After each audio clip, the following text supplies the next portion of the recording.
retrouve Amélie Le Baron pour France 24. Vous avez pu, Amélie, vous entretenir avec Ariel Henry.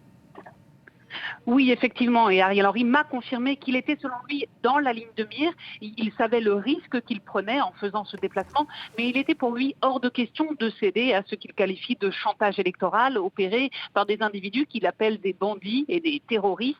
Alors donc, pour rappel, ça s'est donc passé samedi matin dans la ville des Gonaïves, c'est à 150 km au nord de Port-au-Prince, et c'est dans cette ville que chaque 1er janvier, la fête nationale est officiellement célébrée, car c'est là qu'a été signée la déclaration d'indépendance d'Haïti en 1804. Mais cette année, hormis quelques officiels qui accompagnaient donc le chef du gouvernement, la cathédrale de Gonaïves était déserte de la traditionnelle messe qui est chantée pour marquer cette fête nationale. Et donc, vous l'avez dit, à la sortie des hauts fonctionnaires de l'Église, de nombreuses rafales de tirs ont retenti. Tous les officiels, Premier ministre inclus, ont dû fuir dans la précipitation. Et selon les photos qui ont été transmises par son bureau, la voiture blindée du Premier ministre est marquée d'un impact de balle au niveau du pare-brise. Et donc, on le savait, fin décembre, des membres de gang des Gonaïves avaient clairement annoncé qu'ils s'opposeraient à la venue du Premier ministre et ils sont donc passés à l'action samedi. Des incidents qui surviennent dans un contexte politique déjà fort dégradé.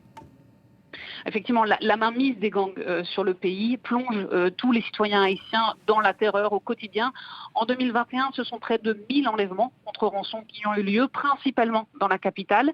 Les bandes armées qui bloquent depuis le mois de juin tout accès sécurisé à la moitié sud.